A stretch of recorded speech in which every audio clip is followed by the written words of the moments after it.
Swayam Prabha. Digital India. Educated India.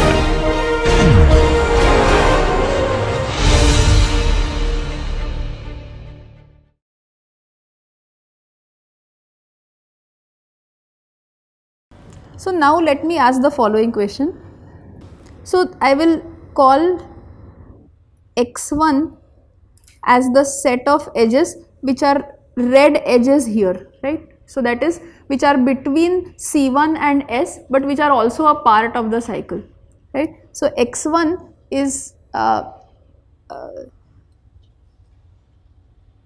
actually sorry, so I'll just say that I'll just modify it a little. I'll just say that x1 is the set of black edges, that is they just go across the component C1 to S, and we'll say x1 intersection F is the red edges, right? So that x1 is a set of edges which go from C1 to S, F is a set of edges of the cycle, and therefore x1 intersection F is the set of red edges which go between C1 and S, right?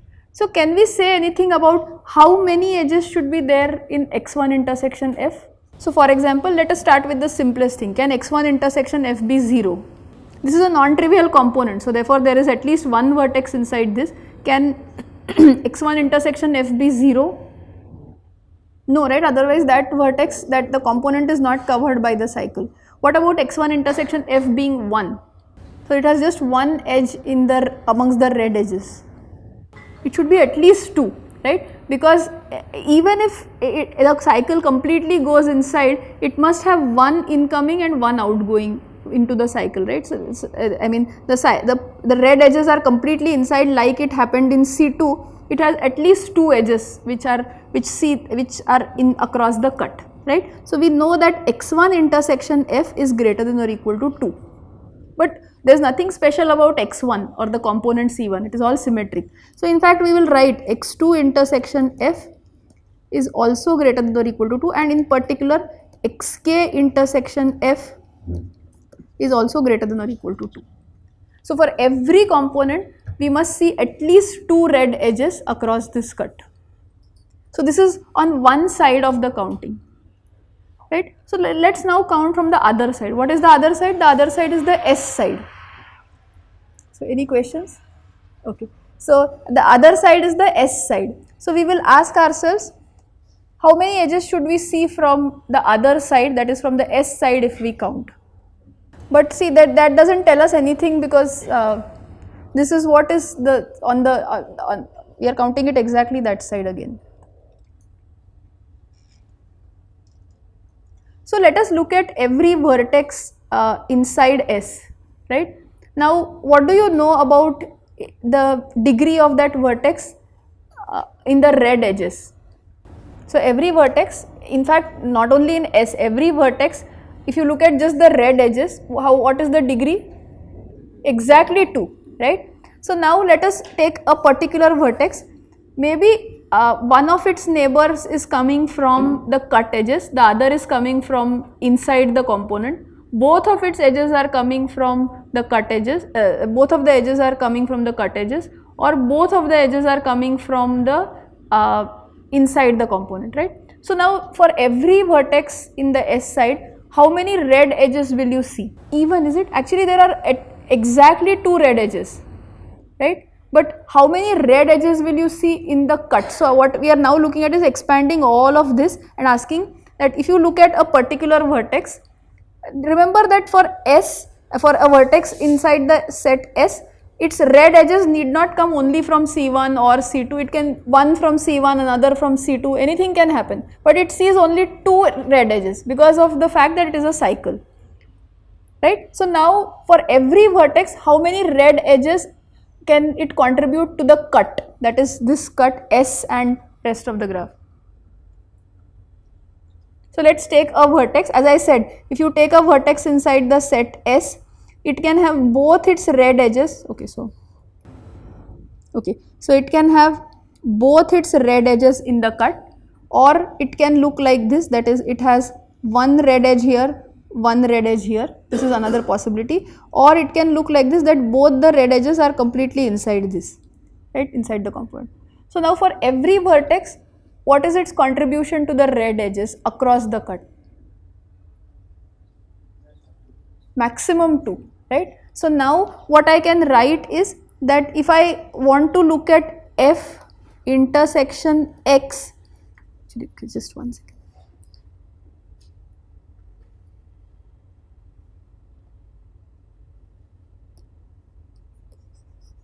So I can write F intersection X, which means that all the red edges that cross the cut is exactly equal to, I can write it as F intersection X1 union F intersection X2 and so on, union F intersection Xk, right? It's just saying that what contributes to the red edges across the cut, whatever contributes in the first component, whatever contributes across the second component and so on, right? But what I can say is this is exactly equal, therefore I can also say that the cardinalities of these are equal because these are disjoint. Remember that F intersection X1 does not have anything common with F intersection X2 and so on, right? This we know. But what we said right now is F intersection X itself is so this exactly can be counted as, or not exactly, this can be counted as F intersection X in terms of the size of S. So what can we, how can we relate this to the size of S? We just now did the counting argument.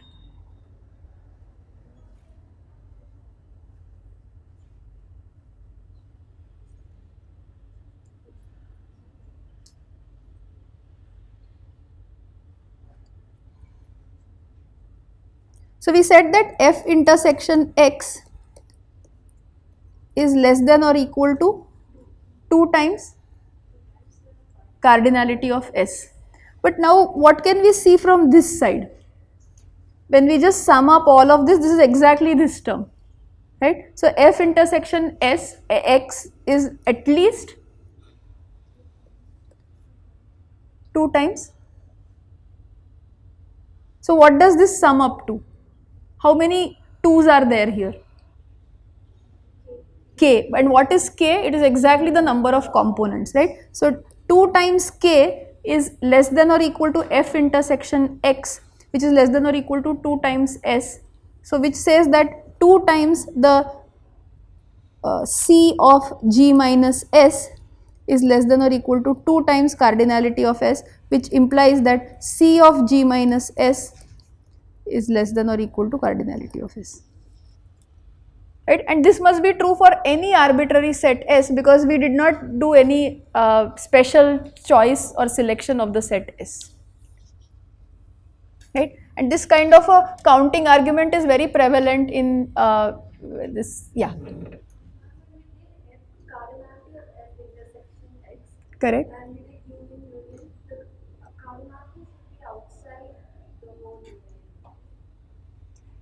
Correct, but remember that these are actually disjoint things.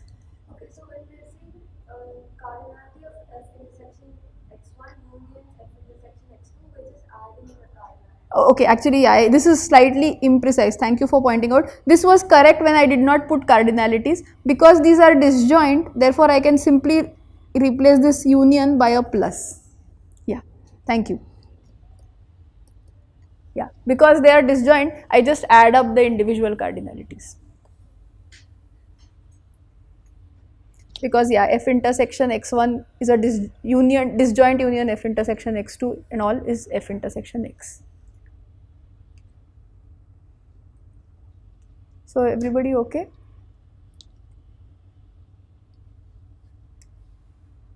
Yeah, okay. So this shows that if G is Hamiltonian, it better be the case that for every set S, the number of components that you get after removing that set S is upper bounded by the cardinality of the set S, right?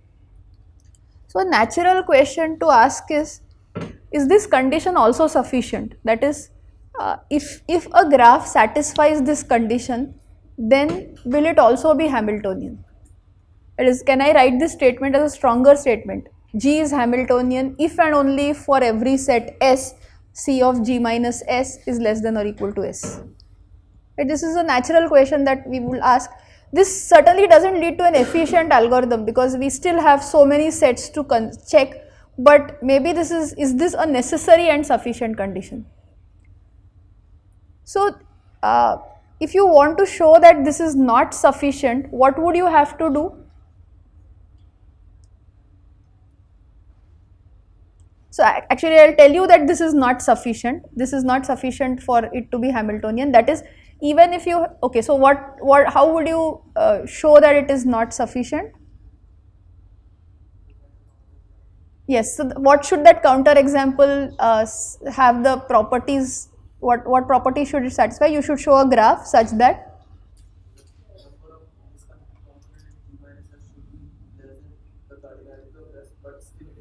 for every s it holds that this is true, and yet the graph G is not Hamiltonian, right? And such a counter example exists. We will show a simple counter example and also give you another counter example to work on in the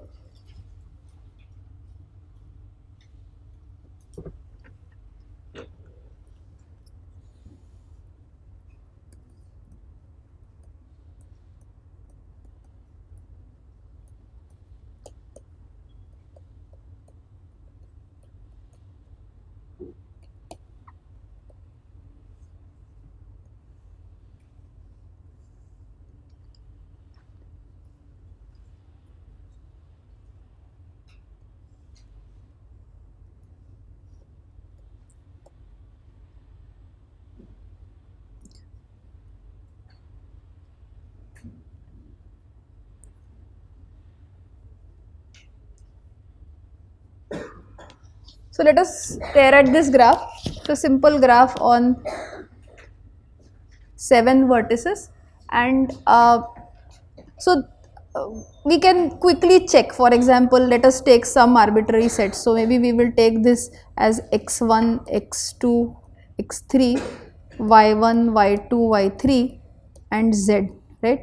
So let us pick any arbitrary set. Remember, the set of vertices need not be connected or anything. So let us pick some arbitrary set x1, y3, y2, and let's pick this set S and ask what happens if I remove these vertices from the graph, right? So what will remain if I remove these vertices? There are 3 vertices. So if I produce 4 components, I have a problem, right? I want to show that this graph is an example of what he pointed out, that for every set S, the number of components that you get after removal of that set is upper bounded by the size of that set, but it doesn't admit a Hamiltonian cycle. I will not do it by brute force. I will not be able to show you that it satisfies the condition, but I will show that it doesn't admit a Hamiltonian cycle, right?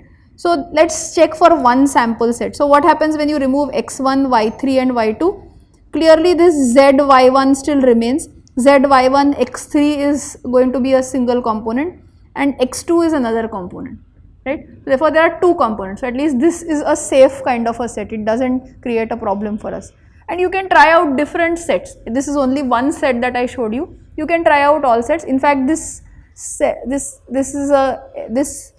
example will satisfy the property that for any set that you pick, you are going to, in fact a non-empty set, I should say, non-empty set that you pick, you are going to get the number of components is upper bounded by the size of that component.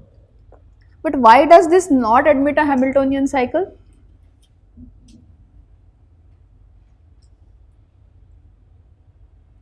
So in fact there is a nice property. So this, let's look at this y1, y2, y3 vertices. They are all of degree 2, right? So in any Hamiltonian cycle, both the edges have to be picked, because any Hamiltonian cycle they will have degree 2, right? So both these edges have to be picked. So this edge is picked, this edge is picked, this edge is picked, this edge is picked, and these 2. So but now this z vertex must have a degree 3 in such a Hamiltonian cycle, right? Because you cannot avoid picking both these edges incident on y1, y2, y3 in a Hamiltonian cycle, but then you can also not avoid a degree of 3 in a Hamiltonian cycle for this vertex z. But then that is not going to work out. So therefore this graph doesn't necessarily have a Hamiltonian cycle, but you can verify offline that it does satisfy all the conditions of for every set the condition that we stated above is satisfied. So in fact this shows that this necessary condition is not sufficient. In fact there is another graph which we'll either list it out at a later point or give you an exercise. Okay, any questions here?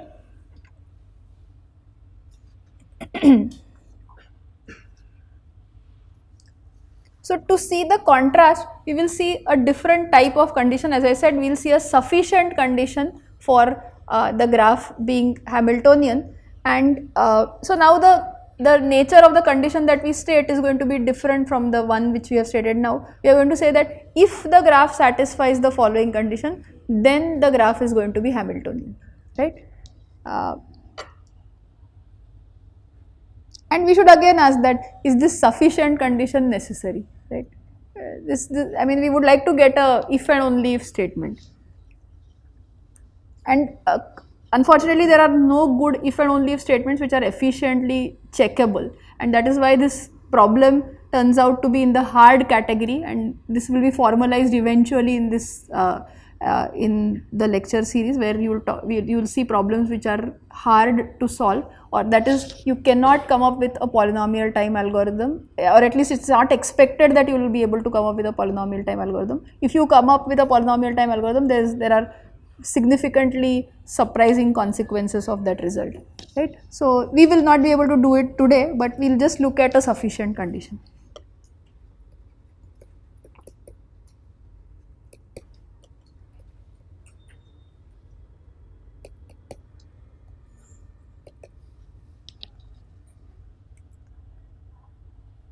So as we have said earlier that if the graph has a high degree, or there are or if the graph is dense, or several vertices have high degree. For example, the complete graph immediately was an example where we said that yes, it does admit a Hamiltonian cycle. So the graph being dense, or there being enough number of edges, is one good sufficient condition, but we still need to formalize how dense should the graph be.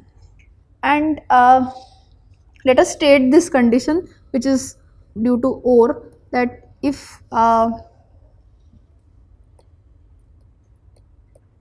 let G be a simple graph such that for every pair of vertices UV which are non-adjacent,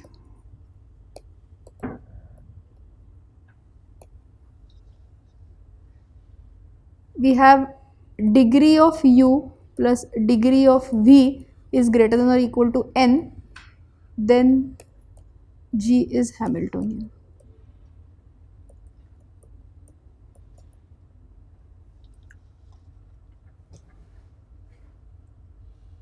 Right? So again, let's stare at this condition, understand it, and see what it means. So let G be a simple graph, and if for every pair of vertices which are non-adjacent, you have that degree of U plus degree of V, the combined degree is large enough, that is, it is greater than or equal to N, then G is Hamiltonian. Right? So intuitively it says that there are large enough edges, they are also spread out in some way. This is the intuitive meaning, and we will see why this condition is sufficient. Correct? So now, is this necessary? So we can again have a very simple counterexample. It's a simple cycle, right? If you have a simple cycle on n vertices, it doesn't satisfy these conditions, but it is Hamiltonian. So so we will try to prove this condition in the rest of the time that we have. So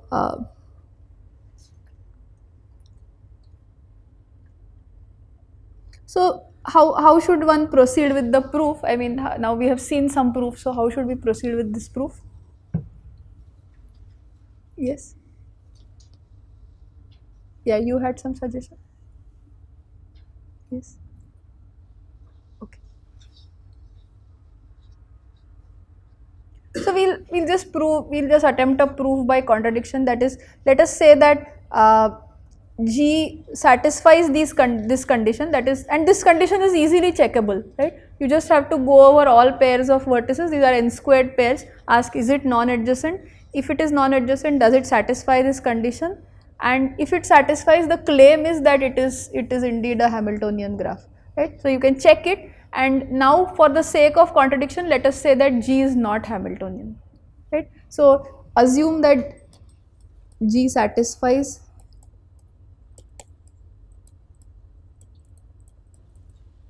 the condition, yet G is non-Hamiltonian.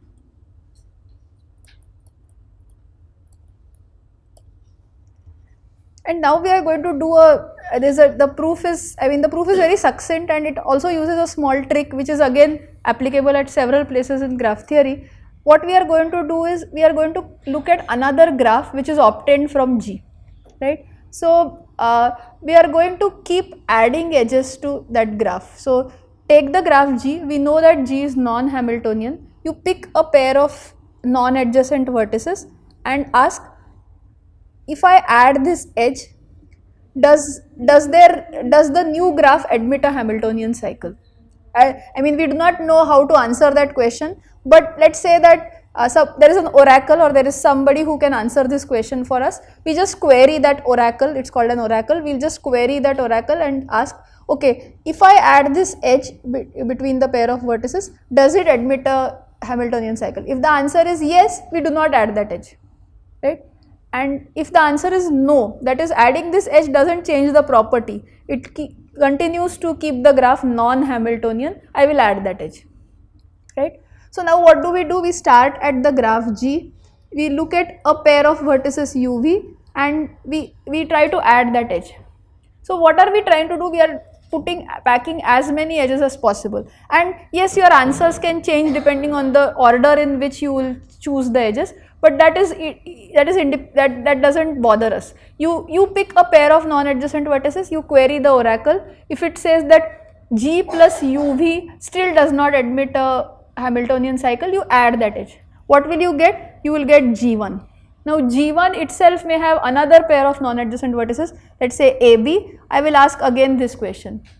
So if for AB the answer is yes, that yes, it admits a Hamiltonian cycle, do not add that edge, but maybe there is another edge, either AC or another pair which does not have an edge, and I could have added that edge. I query that, maybe AD or CD, and I keep doing this, right? So as soon as I add an edge, I go to a new graph, right? So this is the way we have started with G. We went to G1, we went to G2, and we went to some Gk, which we will call as G prime, right? So we have reached a graph G prime. Now let's ask, certainly the graph G is sitting inside G prime because we have not deleted any edges in the course of our procedure. Now can the graph G prime be a complete graph? Certainly we are adding edges, maybe we have reached a complete graph. Why can't it be a complete graph? It has a Hamiltonian cycle. So the answer for G prime would have been yes, but every time when we added an edge, we were very careful. We said that G prime does not admit a the resultant graph Gi plus 1 does not admit a Hamiltonian cycle. So G prime does not admit a Hamiltonian cycle. So therefore there is a pair of non-adjacent vertices, right? UV, we will call them UV. There may be many non-adjacent vertices, non-adjacent pairs, but there is at least one pair for sure. What can we say about the edge UV itself? Okay, if we add that edge UV, what happens to the graph? It becomes Hamiltonian. That is the only reason we would not have added it. Otherwise our procedure would not have stopped. We could have gone to another Gk plus 1, right? But we have stopped our procedure. So every edge is of the form that if you add the edge, you will get a Hamiltonian cycle now. So this is called as an edge maximal graph. Again, this is a technique which is used in other proofs also. So it's a very nice technique. So you have now reached a graph which is edge maximal. Now let us go back and ask, has G prime stopped satisfying the conditions that we had for G? That is, we know that for any non-adjacent pair, we had degree of u plus degree of v greater than or equal to n. But this procedure is very simple, it simply adds edges to the graph. So the degrees are not decreasing, they are only increasing. So if at all we must have increased the degrees of the vertices. We couldn't have decreased the degrees. So therefore G prime also satisfies the condition, but G prime is non-Hamiltonian, right? So now what can we try to show? That in fact our claim that G prime is non-Hamiltonian is wrong. That is what we want to contradict. Right? So we want to show a Hamiltonian cycle in G prime without the edge UV. Right? Because we know with the edge UV, but that is a fictitious, or that is something which is not really present in G prime. We want to show a cycle in G prime which is completely contained inside the edges of G prime, but this will contradict the fact that G prime did not admit a Hamiltonian cycle. Right? So let us start with a Hamiltonian cycle which uses the edge UV. Right? So I will say that, so there is this red edge, and when I draw this red edge, it means that this red edge actually doesn't belong to the graph, right? It is a added edge. The other edges are all belonging to the graph. So now this, it goes,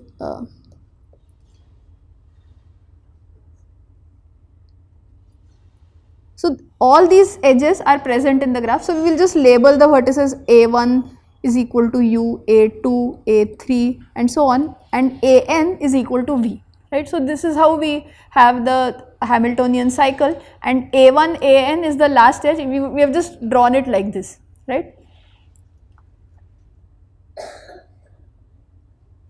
Okay, good.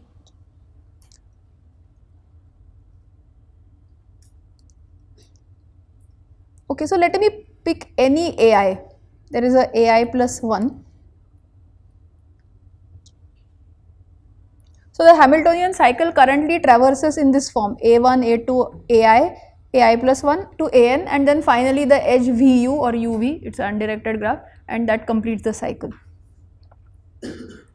So let me take any neighbor of U and call it, and let's look at some neighbor of U. So this is an edge in the graph, right, in the graph G prime. So let us look at this edge A1, AI plus 1, right.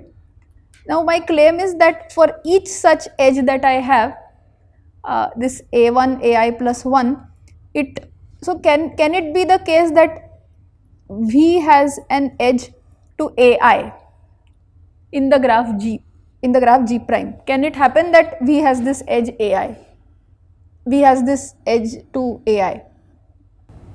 So then let's do the following. We will actually take the Hamiltonian cycle A1, A2, A3, AI. Then because AI is a neighbor of V, instead of traversing it this way, we will traverse it this way. That is, we go to V, then we traverse the cycle again all the way up to AI plus 1, and then complete the cycle here, right. So remember, the earlier cycle had n edges. What we have done is removed these two edges and replaced them by these two edges, correct. And now we can complete this cycle. If A1, AI plus 1 is an edge in G prime, then our claim is that AN, AI does not belong to G prime, because if it belonged to G prime, then I would have constructed this cycle. But what is wrong in constructing this cycle? Sorry? Yeah, and therefore it is a cycle which is completely contained inside G prime, and it is a Hamiltonian cycle, which contradicts the fact that G prime is Hamiltonian, right. So now what does this give us a handle on? So let me now ask, what are the neighbors of A1, which is also U, right. So there may be how many ever neighbors of A1. For every such neighbor, what do I know? I have a non-neighbor of V or AN, correct. So I will just state it here. So suppose the degree of A1, which is equal to U, is degree of U, right. So then I know that there are so many non-neighbors of V. What does this mean? That is, degree of V is upper bounded by n minus 1 minus d of U.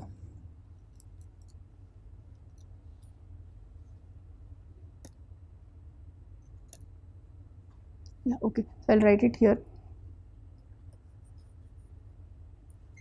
So that is, degree of V is at most n minus 1, which could have been the maximum degree, minus degree of u, right? But then what does this contradict? Are you able to see? Yeah. So what does this, why is this something which is a problematic case?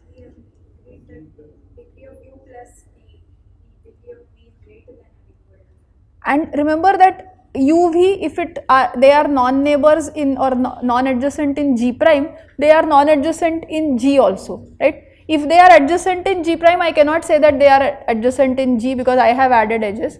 But if they are non-adjacent in G prime, they must be non-adjacent in G. Now it must be the case that degree of V plus degree of U in G itself must have been greater than or equal to n. But now I have shown that even when I added the degree or increased the degrees have become less than or equal to n minus 1, right? So which is strictly less than n, but they were greater than or equal to n, which is a contradiction. So therefore such a thing cannot happen, which means that our assumption that it is non-Hamiltonian is incorrect, right? So therefore this graph must have been Hamiltonian. Again, we are not saying that we show a Hamiltonian cycle efficiently, but this is a necessary condition for, this is a sufficient condition for the graph being Hamiltonian. So this is checkable, that is, you can check whether the graph admits this condition and you can say that this is Hamiltonian.